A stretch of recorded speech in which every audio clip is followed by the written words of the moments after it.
Team Selfless are currently playing some of the most interesting Overwatch that I've personally ever seen, and it's a style that has made a lot of North American teams really take notice of them.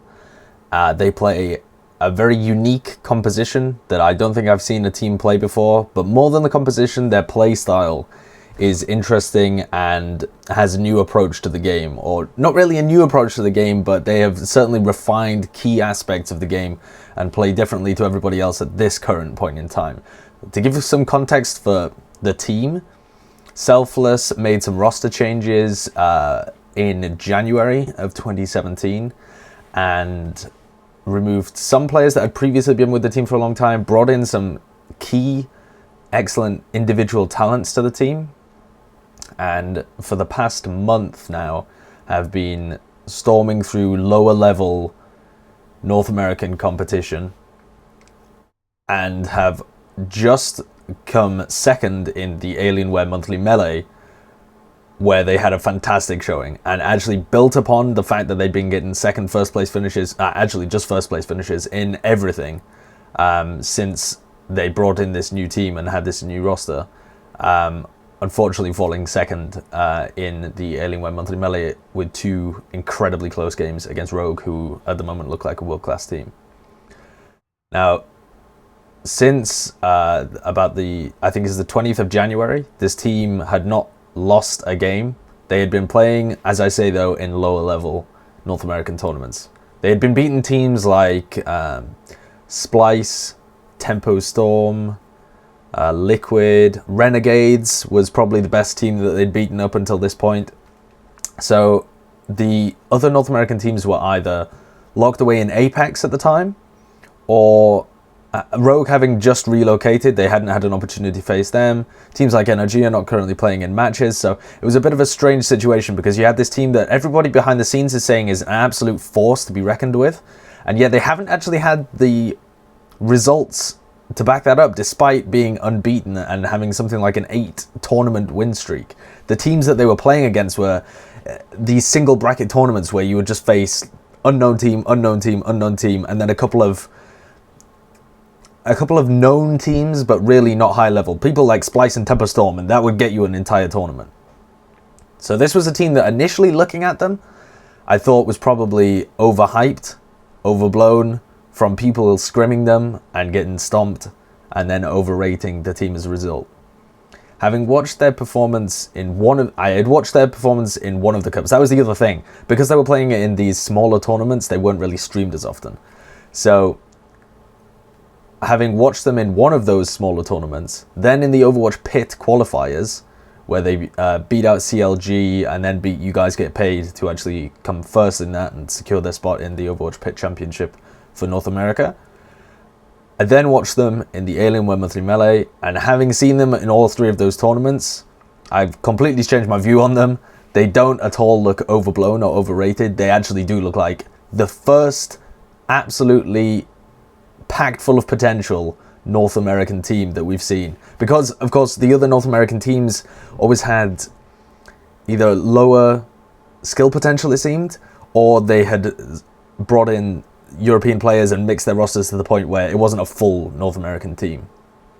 But this team is packed full of North American talent and does look absolutely fantastic. So let's have a look at Selfless's composition then, because that is what's so exciting about them, is their playstyle and their composition, which is unique, as I say, and hasn't been seen up to this point in terms of the combination of the two. So the team plays with Lucio and Anna as the healing. They play with the Reinhardt, so all fine so far. They play with a Roadhog as well, so they've got their two tanks in that kind of sense, but obviously Roadhog pretty much a DPS. And then they have a Soldier 76 and a Tracer. Now, I know that there was a Reddit post on this recently where it was somebody breaking down in, I don't know, like 300 words or something, what they thought about this team composition, so I'm going to be going much more in depth. The way that some people in the comments were thinking about this was a little strange, because they were looking at this composition, just the heroes that are being used, and saying, if you replace the Tracer with the Zarya, that's just triple tank soldier, as in what a lot of teams were playing with for a long time. Or even if you replace the Zarya with a Diva, you've literally got the triple tank soldier that a team like Envious was playing with for the longest time.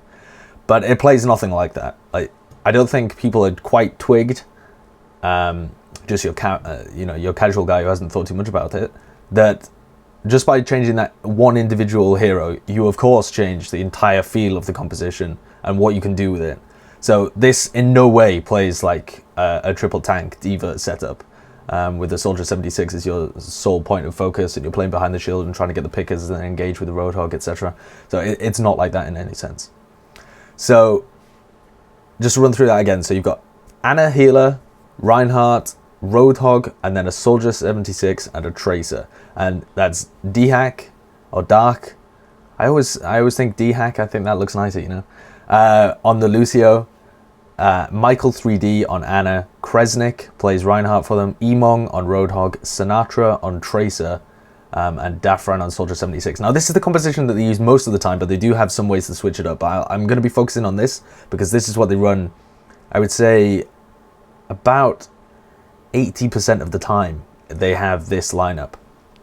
So the way that this composition works is that it's a very scrappy, engage composition that has a huge amount of sustain potential for everybody on the team, and each individual player is incredibly talented at their role. That is something that cannot be overstated, is that this composition has been refined by this group of players, and although it works and has a very nice theoretical backing behind it, it works to the degree it does because these guys are fantastic at it. And when you watch each individual player, they know their role within this composition, and they know they have the ability on the hero to be able to execute it to a very high level as well. So to give some examples, Kresnik plays a Reinhardt that if you slot him into another team, perhaps he would also be a very good Reinhardt, but he's playing a different role to almost any other Reinhardt within this team. Emong, Sinatra, and Dafran have excellent talent on the actual heroes that they're on. Emong has excellent consistency on Roadhog, which is almost a hero that's known for its inconsistency, because if you're not going to be able to hit the hooks, like, your effectiveness, your efficacy goes down a long way. Sinatra has excellent movement on Tracer and aim as well, so he's able to deliver a lot on that particular hero. And Dafran is consistently showing that he is one of the best Soldier 76s that the West certainly has to offer, and probably the world in general. He's got a very particular talent for that hero, but also a couple of others that he works into the comp. So the idea of this composition is that it does have a lot of sustainability. It can take long fights without really taking that much damage. It's not something like the dive composition that, for example, Rogue were running recently in the Alienware Monthly Melee, where you have to get a good initiation and you have to find the picks that you want early. Otherwise, your plan kind of falls apart. This is a composition that it does feel comfortable in long, drawn-out fights, and it's got the healing to be able to carry out those fights and keep them going and engage in a lot of scrappy fighting, and it also has a ton of damage output. So Emong on Roadhog obviously has his self-heal. He's got the hook potential as well, and he also does a lot of damage, as we know, with Roadhog right clicks and left clicks. Sinatra on Tracer makes excellent use of his blinks and recall to be able to harass and distract, but also just to be able to heal himself back up as well. He doesn't really require a lot of attention from Michael 3D, who's playing the Ana for this team. So he's able to be a self-sustainable unit by using his blinks to avoid damage and using recall whenever he gets low. And he stays alive a long time, especially when you compare it to the amount of work he actually gets done. Dafran obviously has his biotic... I always forget the name of that, of this ability. Biotic Field, that's the name of it, Field. So he's obviously able to stay alive a lot. He takes a nano boost a lot as well, occasionally just to keep himself alive, because they have this kind of composition where they play in such an aggressive, engaging way that they don't mind using individual ultimates not to team wipe. Their aim a lot of the time is not to hit you immediately and then try and team wipe you. They don't mind dragging it out, as I say, and so that allows them to expend ultimates in ways that other teams can't afford to do it, really. And obviously they have a lot of damage from this situation because Soldier 76 at the moment is in a really powerful state. There's a huge amount of damage. Tracer as well, you can build up a ton of damage on enemy teams. Their Reinhardt plays very aggressively, so a lot of the time he'll be in your face as well. And obviously Emong and the Roadhog is doing a ton. So it also, the advantage of their playstyle, which is very much in your face. They like to get straight into you, engage with Sinatra around the back. Dafran has a very forward position, even though a lot of the time he likes to take the high ground. He's often right in the scrap with you. He doesn't play like someone like Buds, who plays a mile back in the higher ground, like you barely see him. He's a twinkle over in the distance, peppering you with some Soldier 76 bullets. Dafran likes to get up, and it pushes teams into really uncomfortable territory because they do play so aggressively. They're often seen at people's spawn, pushing up super aggressively to the point where you almost feel like they shouldn't be playing that aggressively because it's going to end badly for them. But they have the individual talent and this team composition that can play in those kind of areas, and they've got a style that allows them to play really high up and then fall back to a further back area later on. So the way that this composition works in general is that the team will aim to hold as far forwards as it possibly can and take the fight immediately with either the attackers or the defenders. This is the thing, it doesn't particularly change that much based on whether they're attacking or defending. So they'll aim to hold up as far forward as possible, making use of a lot of high ground with Dafran up there. And the idea of it is that if they, for example, if we take Selfless on defense to start off, on a map like King's Row, once they've held this initial area, on the payload portion, they will aim to hold as far up as possible, despite the fact that they have a huge spawn disadvantage. Their spawn is miles away. As soon as you lose that first point, your spawn is literally all the way back in the very back of the foundry. But they will still take this fight all the way up right at the beginning of the payload, because not only do they have the composition to be able to play scrappily and make use of the high ground there and really get in the enemy's face and be able to survive it, but even if they lose that fight, by the time the cart has actually progressed forwards, they've got in a position where they can defend either at one of the bends, depending on how quick the enemy team is at pushing the cart along, or they can set up at the second checkpoint anyway. So in effect, what they're doing with this team composition is maximizing the amount of team fights and the amount of wipes they as a team can sustain on defense by holding as far forward as possible. So if you think about the map in terms of team fights, if for example you hold on Gibraltar, all the way back is your initial defense on the first section. If you lose that fight, if you get wiped, they have already pushed the payload up through Car Wash, and they only need one fight to be able to complete that checkpoint. The advantage that you get is that you have the positional advantage, and you can normally win more fights than you lose, and so that's how teams end up defending successfully there, or they defend in server room, which allows you a little bit of both. And Selfless, and now other teams as well, because this kind of style has blended through to other teams, will hold much further forwards, almost right as soon as the payload is there, in a sense nearly spawn camping you as you come out of the spawn. And if they lose the composition, if they lose the team fight there, which they're likely to do because they don't have a very good position despite the fact that they have the high ground, there's a lot of flanking routes around there, and they've got a huge spawn disadvantage. So if they lose that fight, which they will do at some point, they have bought a lot of time in exchange for that fight and can still set up at the back of this first checkpoint. So the thing that they can't do is normally then set up in something like server room. So if there is a position that one could hold in between two blocks, 2 points in this timeline, if you think of the payload as a timeline that has, we can lose a team fight here and still be able to set up here at this backwards team fight. And if we lose one here, then we can still set up here. What they can't do is try and set up one in the middle if they lose. They can't take that kind of fight unless they wipe the attackers. So in essence, they're trying to get the maximum amount of team fights before they lose a checkpoint by holding as far forwards as possible, and they've still got somewhere to respawn and drop back to. And on attack, they have a very unique thing that I hadn't seen at all before now. Although I had actually seen it in TF2 in Payload, which is something that Kresnik used to be excellent at in Highlander. So I wonder whether this was the genesis for some of their strategy as well, because they didn't play like this before they brought Kresnik in, I don't think.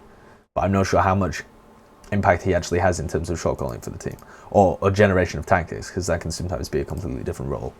So when they're attacking, this team likes to win a fight, get to a point where the defending team has conclusively lost a team fight, which happens multiple times a map, no matter how good your defense is, unless you literally hold right at the first checkpoint. So as soon as they wipe, this team will push up with 5 of its players, as in everybody apart from Kresnik, and leave Kresnik, the Reinhardt tank, on the payload, just pushing it forwards at ×1. Now what this does is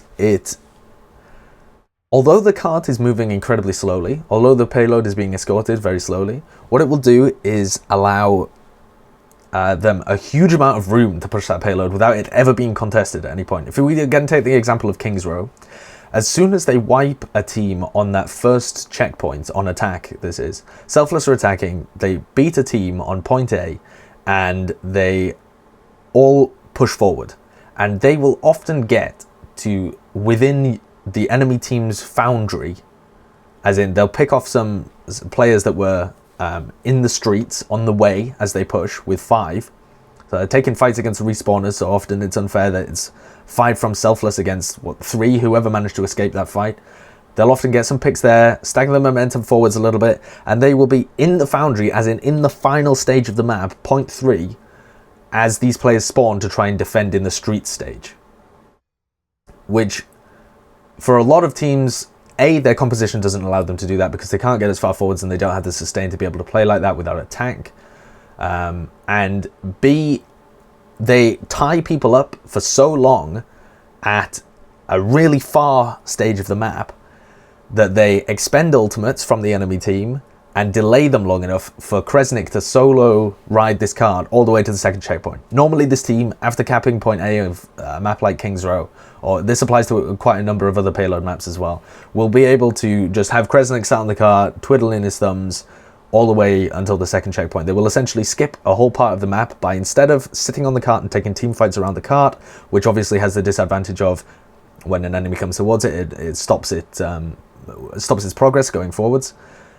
They will take the fights much further up, in a sense denying the payload from the defending team so that they can't block it, and buying themselves a lot of time and space.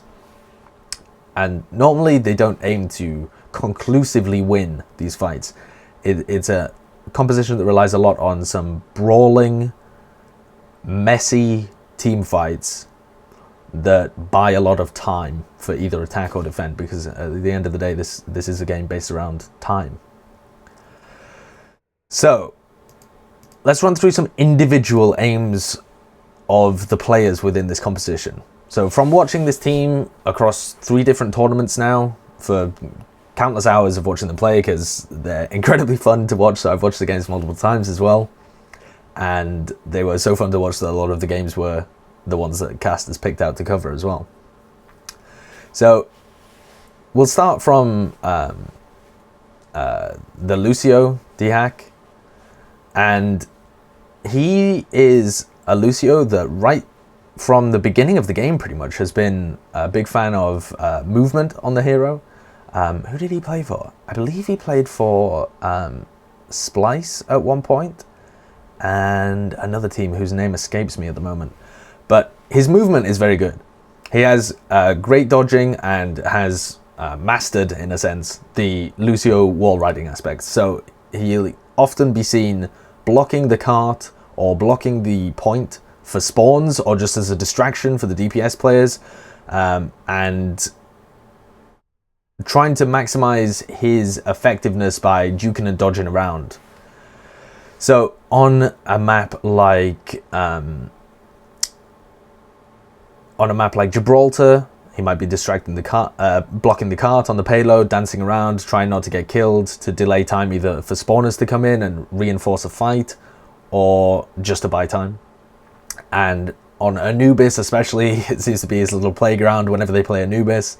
He's up, as a lot of Lucios are in a lot of these games, flying around the columns, just purely attempting to block the point so that the rest of his team can spawn, or to distract for his DPS players so that they can kill the rest of his team. In terms of what he actually provides to the rest of his team, rather than trying to distract the other, he actually stays on heal quite a lot, which I thought was interesting for a team that likes to move up and get a lot of space. So he's I'm gonna turn that off. Goodbye, kid. That's annoying. Okay, so he actually stays on heal quite a lot of the time when they're taking these scrappy fights. Despite the fact that this is a composition that is very mobile and ends up moving around the map a lot at different times during a match. He stays on heal quite a lot, and that seems to be to get Emong back up in terms of health. Emong's playing the Roadhog, remember? And Michael 3D plays a style of Ana that's involved in a lot of different things, which we'll get into in a second. But the Lucio aims to heal up the Roadhog a lot of the times so that Emong, the Roadhog, can avoid using his take a breather, his heal ability, all the time. He wants to have that up for key situations where he can survive where otherwise he wouldn't. And it allows Dihak to charge his ultimate as well, so he's got the sound barrier up more often. So it's only slight. It's not like he stays on heal the full time, but I did definitely notice that he seems to stay on heal a lot more, and Emong, especially when he goes weak, likes to rely on the Lucio heals rather than the Ana heals. To move on to Emong next then, he's a very consistent Roadhog. He hits a lot of very important hooks. For example, when they were playing against Rogue and they have to deal with the Winston of Nox, who's going to be engaging a lot of their dives, and one of the best ways to deal with a dive composition like that is to damage the Winston either early or as soon as he lands, and if you take him out of the fight, you're in a great position to deal with all the rest of the players because the tank provides a lot of structure for a dive like that, and also a fair amount of damage as well. So when he was playing that lineup, or that matchup rather, he had a huge amount of hooks, really crucially, on Nox, on Winston, getting inside his bubble and being able to hook a lot of the times, making sure that he's positioned in a nice place so that he gets Nox as soon as he lands. Obviously, you do a huge amount of damage to Winston on Roadhog. He's also fairly good at shutting down enemy ultimates when they come into them, but I would not say that that is his role within the team at all. He occasionally gets really good hooks on, for example, a Dragon Blading Genji or something like that, and he'll certainly go for them, but that isn't something that he does consistently, and that doesn't seem to be a plan for the team. You know, he isn't a Roadhog that's there to try and deny these big ultimates, like some people were saying in this Reddit thread that I was talking about. From watching them, that doesn't seem to be something that is his responsibility. But what he does do is provide a lot of key picks when he plays near Michael 3D and Kresnik, and just in general, really, the areas that he occupies, he does hit a lot of these hooks and a lot of good damage. A very consistent Roadhog, very good player. Especially when you compare it to a lot of other people who recently have picked up Roadhog just because it is such a powerful hero and they're aiming to add it into their compositions. The one that comes to mind at the moment is the Fnatic team, FaZe. These teams, when they try and get their players to play on Roadhog, Fnatic are ridiculous because they've had all three of their DPS or DPS Flex players try and pick up Roadhog at some point, and none of them have showed proficiency on it to the point where you would want them to play it in the composition, and yet they carry on trying to do it because when you do get hooks, when you get a spree of hooks, it can just win you a fight. But they're not consistent enough, those players, whereas Emong, in comparison and contrast, definitely is that kind of consistent player where he's delivering in a lot of these team fights. Now, obviously, the hero is the kind of skill shot hook where you can have times where you're just going to drop out of a fight because you missed a particular hook, or you're going to not provide the same level of consistency in every fight, but across a series, at least across a map, and certainly across a series, he has that level of consistency to certainly be able to deliver on Roadhog, and he's very strong on it. Now, in terms of what I was talking about, his heals, he doesn't take many heals from Michael 3D. He will take a biotic nade more often than not, so that he can heal himself up with the breather incredibly quickly or against a lot of damage. But he tends to save those for crucial situations, and Michael tends to focus much more on Kresnik rather than Emong. So Kresnik, the Reinhardt for the team, is taking most of Michael 3D's heals. And Michael 3D plays as very much a healing Ana rather than an aggressive Ana. Much more of a healing Ana than an aggressive Ana. And that's really important for this team composition as well, because they need that survivability and they need Kresnik to stay alive as well. So Kresnik's taking most of Michael 3D's heals.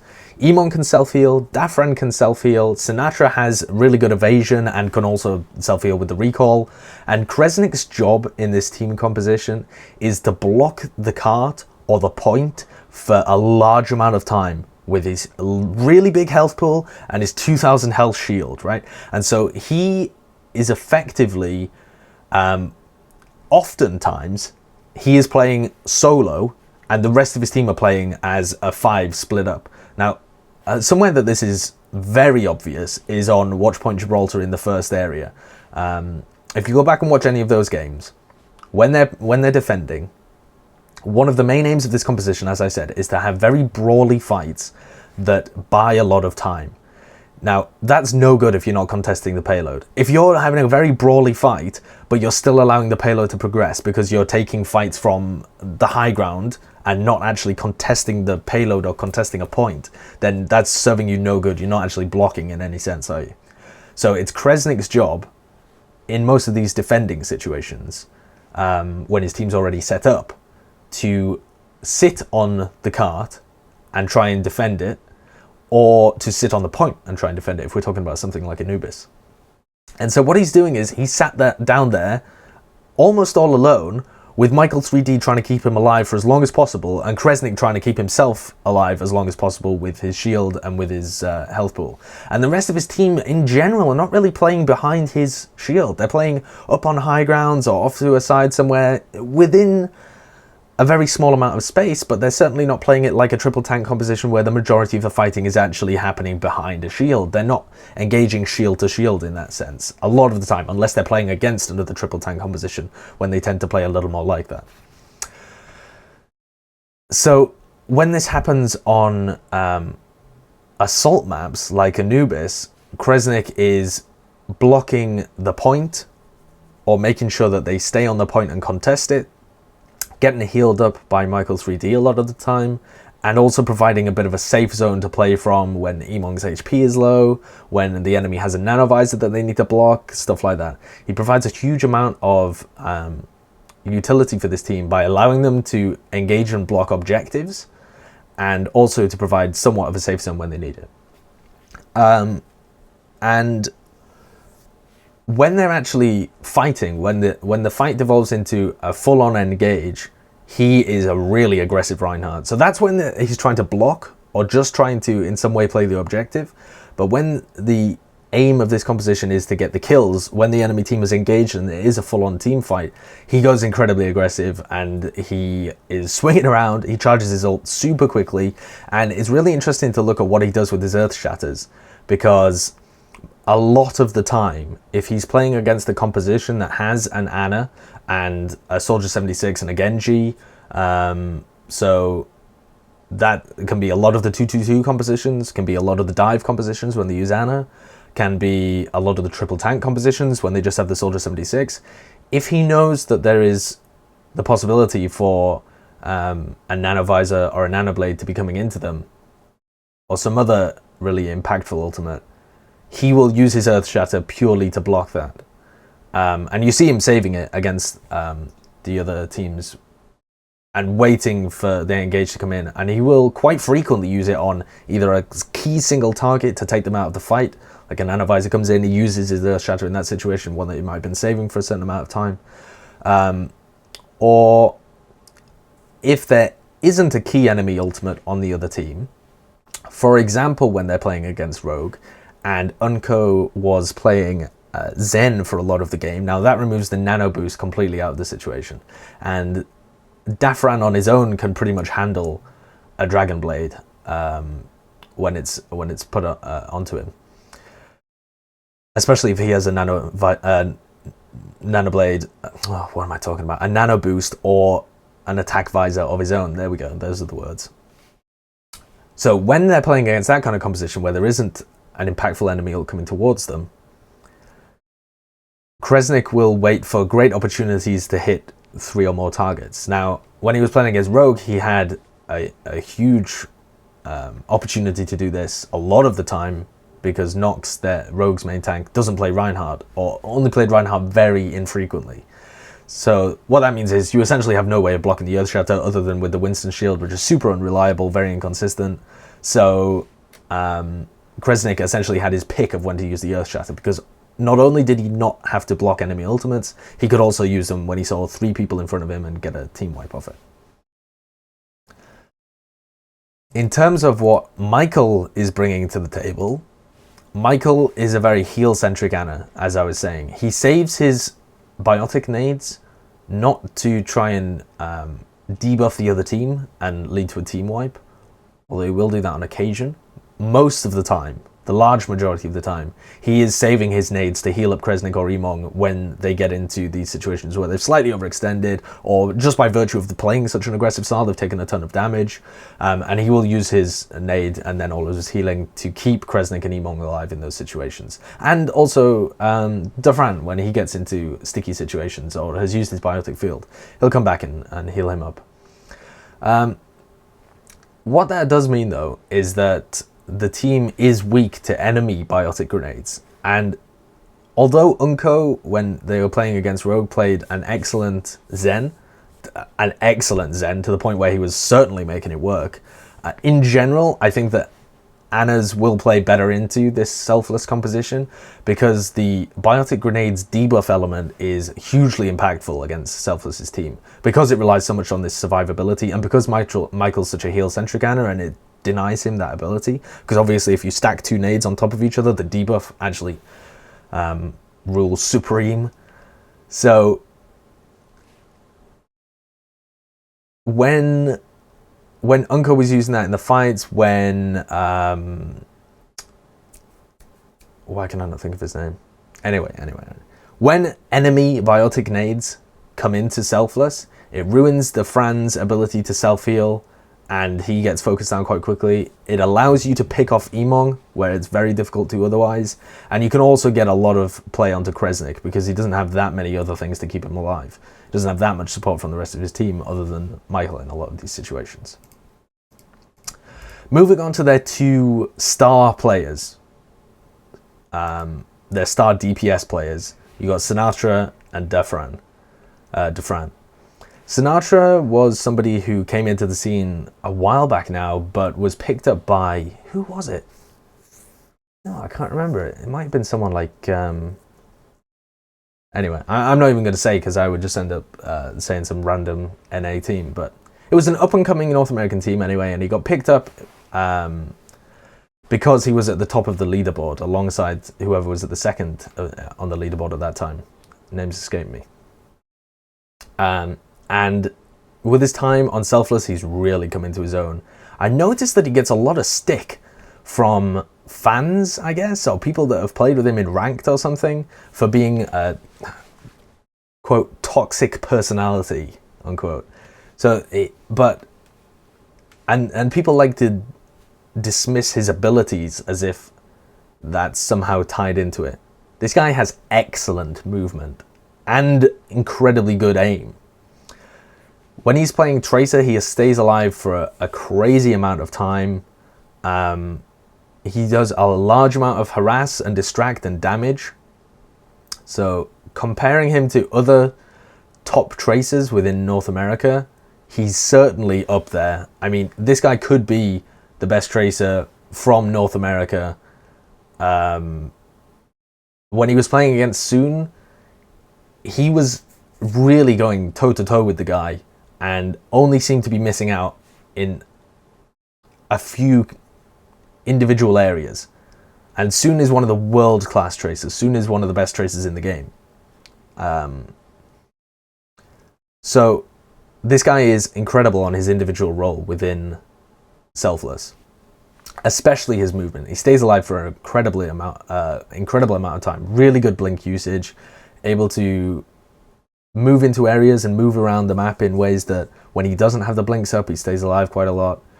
Now, naturally, because of the way the hero works, that can often lead to him dying in unpredictable ways.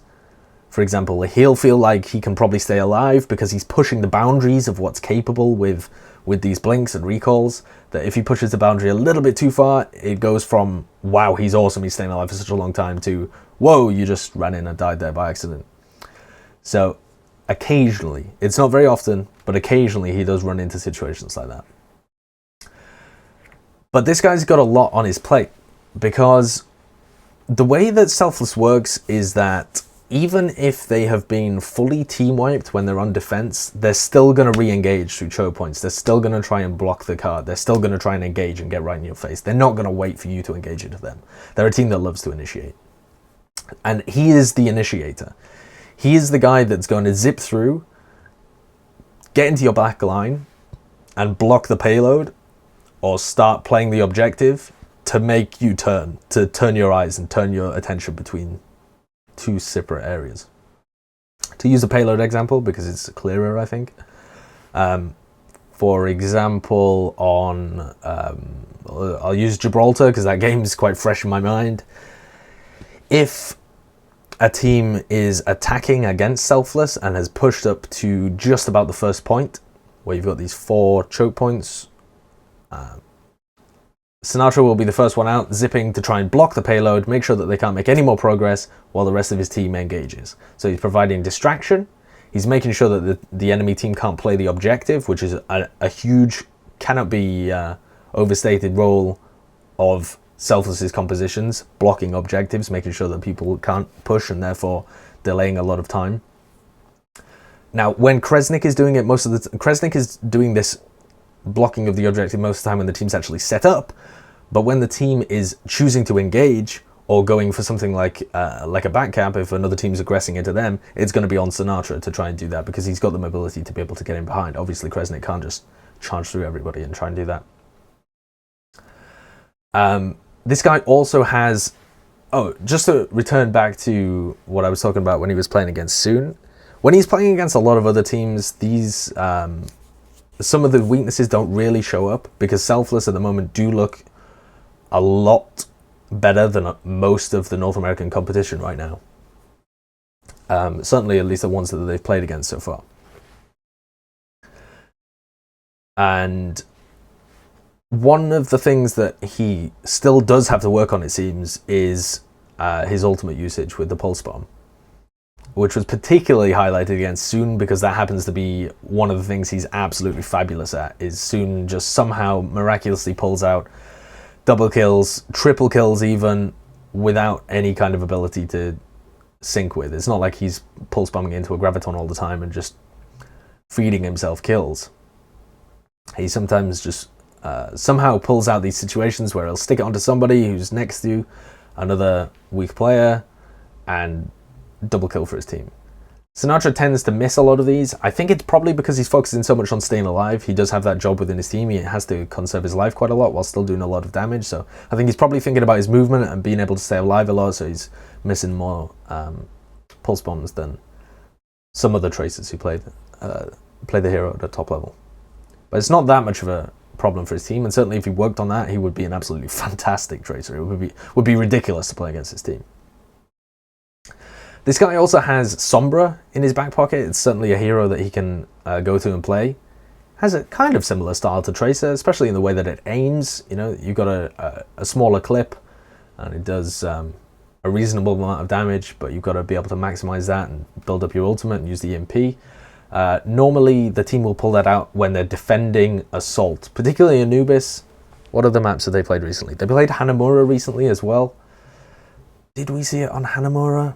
Do you know what? I don't think we did. I may be misremembering that, but I do not think we saw him play Sombra on Hanamura. It seems to be maybe mainly an Anubis strategy for the team.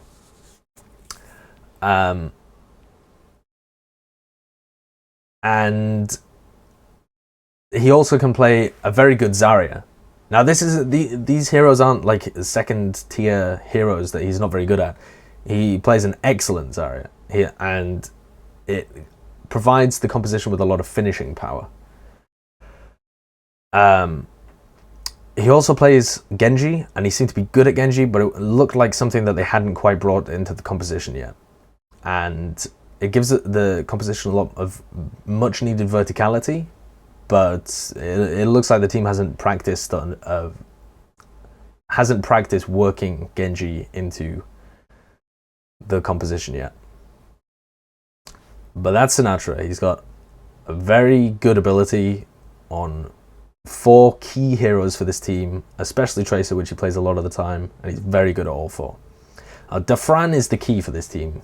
He's the last guy. Mostly plays Soldier 76. He has a huge damage output. He's an excellent Soldier 76. Really good aim on the hero. A great ability to recognize danger and be able to avoid it and stay alive a lot. So he's got the great duality of being able to stay alive whilst playing really aggressively and use the mobility and the biotic field from the Soldier 76 to stay alive whilst maximizing damage output, and has a great feel for how to be able to engage from high grounds as well. His nanovisor is the team's primary wipe potential. If they want to be able to wipe a team, they're going to have Michael 3D put the nano boost onto Dafran and key it up with an attack visor. And that is their main way of wiping a team. They don't play Zarya very often, although it could work perfectly for them. If they played Zarya and put Dafran onto Tracer, which is a hero that he also plays he plays Tracer as his second most often hero. Normally when Sinatra is on Zarya, or more often Sombra, they'll play this Sombra Tracer defense. So that it's something that they certainly could do, is have the finishing power of the Big Bang combo to be able to end the fights. But most of the time what they actually prefer to do is keep Sinatra over on Tracer and have a nanovisor try and wipe the team. Dafran is a Soldier 76 that always aims to get into a good position before engaging. When they go for fights, for example, on King's Row first, he will always try and make his way up through the back of the house on the right before engaging. He'll work his way into the health pack room and up through the staircase and try and make his position on the top right, probably contest the Soldier 76 that holds up there, because a lot of them like to. And then he can play from a position of power, a position of high ground for the rest of the attack on King's Row first. And it's that kind of setup that makes them good at attacking maps like that. So he always aims to get in a great position before engaging, and he does that repeatedly on a lot of different maps. He's also got a very good Tracer, as I said, and he is the player that will go to a counter hero if they're having particular difficulty with a team composition. For instance, when they were playing against the dive comp from Rogue, he would often, on defense, especially when they needed to stall or needed to contest for a long amount of time, he would go into Winston to be able to deal with Nico, to be able to deal somewhat with Soon as well, and also just to provide some more bulk, a larger health pool.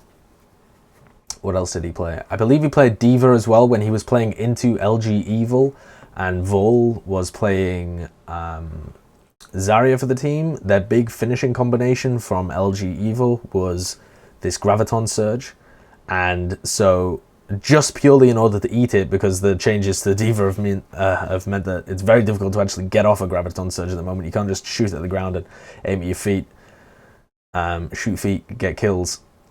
You can't do that anymore, so Dafran went D.Va in order to try and deny that out, and did it a couple of times on Anubis and Nepal Sanctum, I believe.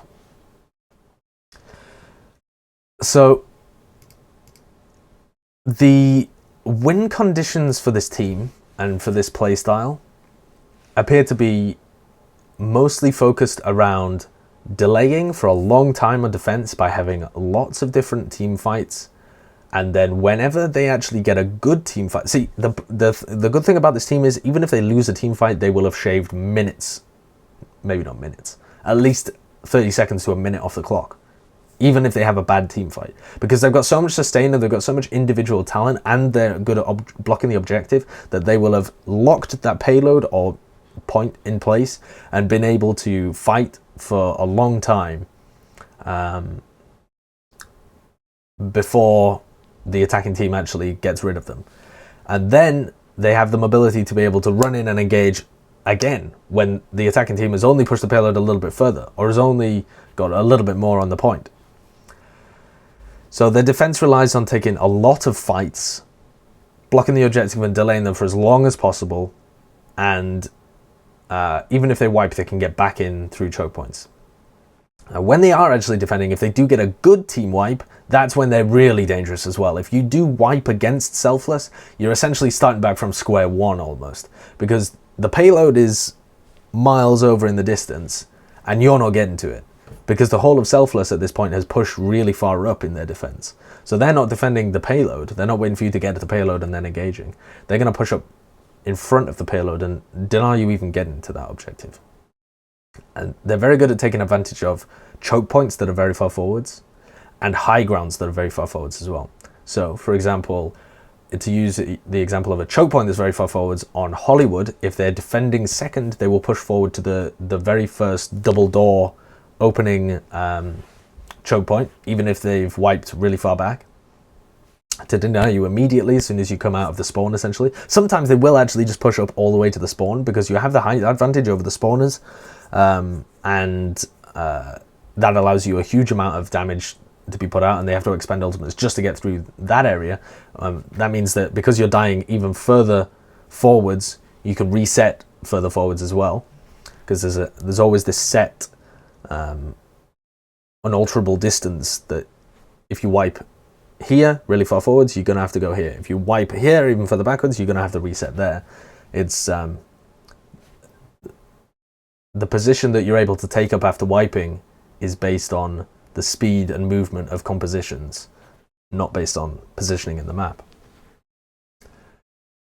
In terms of a high ground that they like to make use of, on King's Row, if they're defending and lose the first checkpoint, they will push up to the point where they're using the top corridor as a defending high ground, rather than it's normally used as a defending high ground for the defenders of the first checkpoint.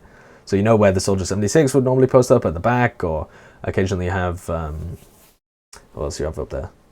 I don't know. The teams used to play with an Ana or a Genji around up at the top corridor as well. But that kind of position up in the top L-shaped corridor around there is something that they like to occupy with Defran, and they will push through the archway and contest the payload as soon as it's moved. And they can often stop teams in the archway by using that high ground, which very few other teams use as a defending high ground once they've already lost the first checkpoint. It's essentially getting you to defend the first checkpoint again. It's just that instead of a checkpoint being there, it's a payload. Maps that favor them, when you think about maps with this team composition, it does seem to be a little bit about spawn advantage, but that only seems to really apply when they're on attack.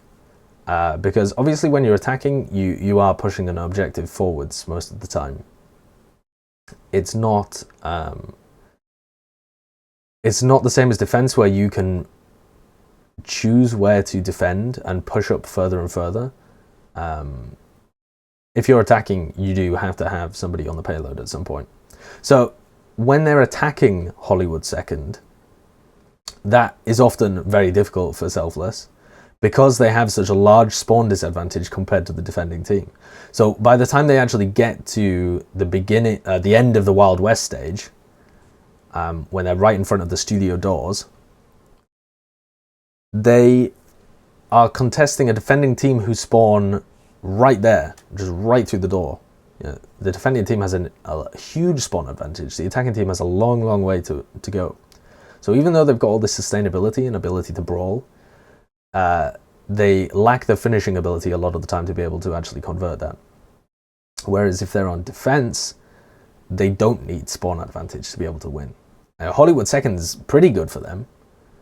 But they also don't mind, as I said, playing on something like King's Row second, where you have a huge spawn disadvantage as the defenders. There's a massive spawn disadvantage, because you're respawning all the way back.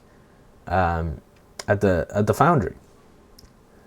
And the reason they don't mind playing with a huge spawn disadvantage like that, and fighting all the way up, remember, right where the payload spawns, to the point where they're almost spawn camping the attacking team. The reason they don't mind doing that is because they're fighting so far forwards from their spawn that they can get in tons of team fights before they eventually get back to the second point. They're fighting so far forward to buy themselves all of this room and buy themselves all of this time. They can have lots more fights before the end, and they can completely reset you if they wipe. If you wipe on the attacking team, that is, and they can push right back up to that forward choke point. It's more to do, rather than the spawn advantage on defense, with high grounds in forward positions that Dafran can get onto. Now here's the key. It's high grounds that Dafran can get onto, or Sinatra, because high grounds that they can't get onto quickly and easily are a nightmare for Selfless. For example, Gibraltar Hangar is an example of a high ground that's so high up and pretty inaccessible for a Soldier 76 and a Tracer if they're trying to attack, or even to defend to get back up there. It takes a long time. And it's weird angles from up there. So I'm meaning more like Kings Row corridors, the top of First Point Gibraltar, Hollywood roofs, although Hollywood roofs themselves are difficult as well for a Soldier 76 and a Tracer to go up to, because you have to wait for the RNG of the lifts, in a sense, the variance of the lift, and when it's going to be going up and down. You don't just have stairs quickly onto the top ground. So that's another reason why the dive composition with the Genji and the Winston often has a big advantage in that map and Gibraltar, is that they can much more easily contest these high grounds because they don't have to run up a staircase. But in general, maps that do have staircases are good for Selfless, because they can very quickly get onto a high ground and contest and fight you from up there.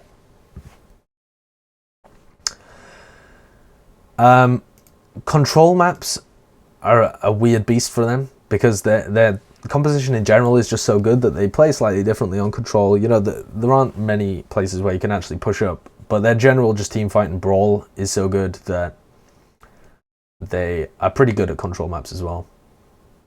Something like Dorado, I haven't actually seen them play, but should be great for them as well, because there's a lot of high ground platforms to play from, a lot of ways to get up onto the high ground for all of their composition, and a map like Route 66 should also be good for them as well. The weaknesses of this composition, as I've alluded to, they lack a lot of finishing power. Kresnik tends to save his ultimates for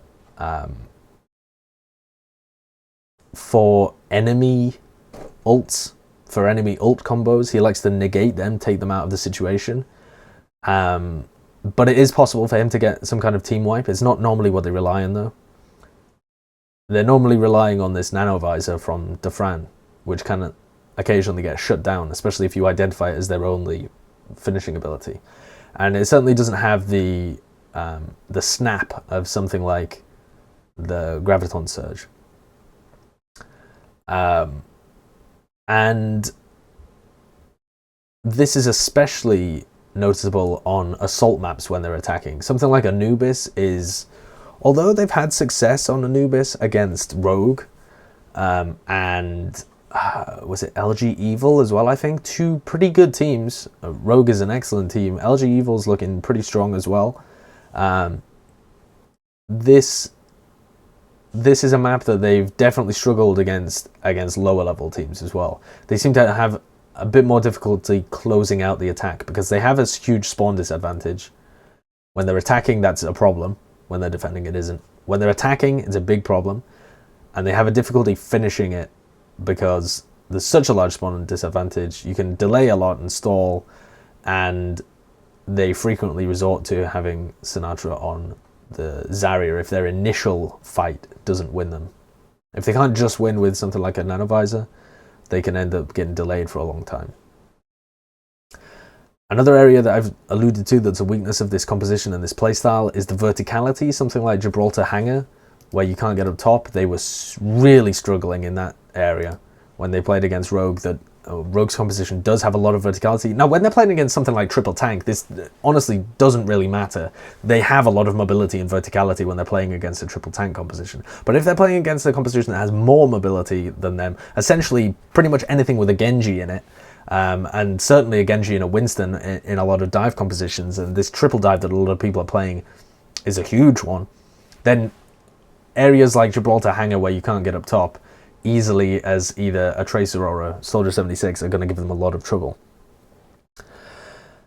The Genji that they added in recently, when they were playing in the finals of the Alienware Monthly Melee, I thought was an excellent addition to the team, but it looks like they weren't too comfortable on it. I mean, from an individual point of view, it looked like Sinatra was comfortable on it. He was playing the hero to a good level, but he almost immediately switched off it once they'd broken out the first stage of Gibraltar and didn't revert back to it for Hangar, which I'm not sure why they didn't do that, because it looks like if they add it to the repertoire, it would really build up, it would almost erode this weakness immediately.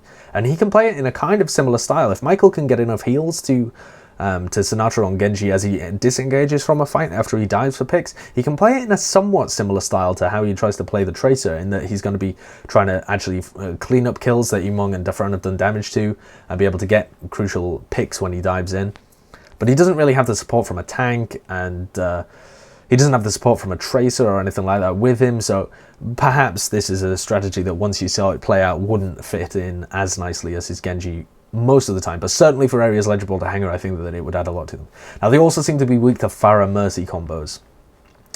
This is a strange one because I saw in the Reddit thread as well, a lot of people are talking about how Dafran's just shutting down all these Pharahs and Mercies all over the place. He isn't. The Pharah Mercy combos, especially when a team like CLG was running it against them in the Overwatch Pit Championship qualifiers, CLG were having a huge amount of success relative to the individual strength and the overall team strength of both of these two teams. They were having a lot more success when they were running Pharah Mercy than any other composition against Selfless, and the way that they were playing it was working really well against the Selfless composition. What they were doing was they were just trying to shut the Fran out really early. Now, if you see people taking Soldier 76 against Pharah fights, if the Pharah is playing far away and trying to do a lot of damage to the other players on the team, yes, the Soldier 76 and the Ana of the opposing team have a huge ability to shut down the Pharah. And that's really difficult to engage on them on a map like Numbani. If you're defending on Numbani and you see a Pharah, yeah, the Soldier 76 and the Ana have a huge advantage, but it's not as easy as just to say that Soldier 76 is a direct counter to Pharah, because it simply isn't. When they're playing this Pharah Mercy combo in a super aggressive divey style, which a team like CLG was, and Rogue tried to do but didn't quite execute it as well and had much more success when they were running other compositions, so they moved away from it. When you're playing the Pharah Mercy as a dive strategy to try and take the Fran out of the fight immediately, then this composition gets really deadly against Selfless, because the Pharah does a lot of damage to the Soldier 76 before he can really adjust. He can also move his positioning as well, so it doesn't matter how good the Fran is at recognizing their danger and trying to relocate and use Biotic Field, because the Pharah can literally manipulate your movement around the map and try and shut you down in that sense. So the Pharah Mercy, if you're diving onto Dafran and have some way of following that up, and you get that pick early, then you've got a huge amount of room to work with, because you can do a ton of damage to Kresnik's shield, you can reposition Kresnik so that he's easier to shut out. Imong, I don't think I've ever seen him try and even go for a pick on a Pharah or Mercy in the air. It's not something that he's focused on. He's got a lot of other jobs to contend with. He's trying to shut out the rest of his team or do damage to their enemy Reinhardt shield so that Kresnik doesn't lose the shield war and get completely trashed. So in general, with the Selfless composition as well, focusing down Dafran straight away, diving Dafran with whatever composition you actually have, is a great way and is your best chance of winning. Now, that isn't because Dafran's some kind of absolute carry power for this team. Despite being an excellent player, he isn't carrying this team, but he is a focal point of a lot of the damage for them. And by taking him out, you're removing the single most impactful player, because not only is he their largest source of individual damage, he is also their biggest ability to team wipe by using a nano boost. He's their nano boost target for starters. They very rarely use a nano boost on other people, and he is their his ultimate is one of the most impactful on the team, in that it provides him a lot more DPS. So taking him out straight away is one of the best chances to win it. Whenever you see the fights, if we had the statistics for it, I'm almost certain it would say that by picking off Dafran early in the fight, as if he's the first pick to fall, a lot of the rest of Selfless are going to be much easier to clean up. Another good one to try and focus on is Kresnik, which is an alternate attack that a lot of teams have done, especially if they're moving over to something like the Reaper, which we saw teams actually play against him. I believe it was Runaway and LG Evil that used a Reaper in their compositions when they were playing Anubis into Selfless. And that appears to be because you can do a huge amount of damage to Kresnik's shield, and you can get right in his face and actually just take him down and walk through the shield and take him down in a way that you can't do if you're running a Soldier 76 or a Roadhog or McCree or something that just does damage to his shield. The fact that you're running a Reaper means that you can get in much more closely to him, take Kresnik straight out of the fight, and on Anubis that's particularly impactful because that removes a huge amount of shielding for the rest of his team as well, and that's the main source of all of their objective blocking, and the safe zone, as I was alluding to earlier, has been taken out of the fight for Selfless. So picking off Tafran or picking off Kresnik if you have the ability to, the two ways that a lot of teams are going around and a lot of teams are having the most success at taking down Selfless. Some of the things that were tried, which I enjoyed seeing these little mind games between the two teams, were the McCree from AKM. I thought worked excellently actually, but probably only because AKM is so good at it. AKM, whenever he was playing McCree recently in the Overwatch monthly melee, they played against Fnatic and he was just on Tracer duty. He was just sat there waiting to take Hafikool out of the fight while he's playing McCree, and Hafi was on Tracer. And he's got such good aim that he was just... There's nothing that Tracer can do. So he's bossing Sinatra around in this Rogue v Selfless matchup as well. Despite Sinatra's excellent talent, it's so difficult to play when a single headshot and you're just completely out of the fight, or a flashbang and you're completely out of the fight. And so in a sense, he's more deadly on McCree to the Tracer than he is when he's playing the Soldier 76 or the Pharah, which he dabbled with a little bit. But another big thing for McCree when you're playing into the Selfless composition is that you've got another great ability to take down Kresnik, because rather than the Soldier 76 that a lot of people are doing, where you're literally just trying to pepper down his shield and you can put no damage on him unless you take that shield down, or get in a position where your Reinhardt can engage him or something. Which is why I think you have a lot of difficulty if you're LG Evil playing into them, because a lot of the time they are playing with this triple tank and either a Tracer or a Soldier 76 or something like that, and they don't have a good way of dealing with Kresnik and getting behind to the rest of his team. With McCree, we saw this particularly from AKM, he's able to get up in the face of Kresnik and flash him. And if you get the flash on him, you're probably going to be able to take down Kresnik, because you can then get a clip of Fan the Hammer into him, or be able to roll through his shield and take him down with a couple of headshots, or your tanks can start attacking them or whatever. You can burst down Kresnik in that sense, because you've got the flash on him in the first place, whereas something like Soldier 76 doesn't have that ability. And another way that teams were attacking Selfless was by bionading. I alluded to this earlier, but in particular, now this works with a huge array of teams, but whenever you're playing against a Roadhog, super heal heavy target, but a bionade makes him a really squishy guy. And it's particularly if you've got a Zen, he's gonna, not particularly, sorry, but if you do have a Zen, you're going to be able to burst him down with the Discord, particularly if you've got an Ana, bionade on him, and he's a pick that you should definitely be going for. So there's another decent way of engaging against this team. In general, though, I would say that Selfless's team composition is one of the most interesting and unique that we've seen so far in Overwatch. The way that they're trying to play like a closed beta style of having the most fights possible, but with the strength within their team individually to back it up, and the team cohesion and practice on this composition to be able to pull it off at the very highest level so far in North America. Is excellent to watch, and they look like the first North American team, proper North American team, that looks like they have a huge chance to break out and become a truly world-class team. They certainly have the potential at the moment. They do have a very set play style, a colour, as the Koreans would call it. They have a very strong colour. That can go one of two ways, you know. At the moment is great for them because they're pushing teams into real uncomfortable territory playing against them. If you've never played against Selfless before, you're probably going to get trashed the first time you play against them, because no other team's going to be in your face like that. Although other teams are starting to pick it up, as I was saying before. But the downside of having such a strong style, such a strong colour, is that you open yourself up to counters, to direct counterplay.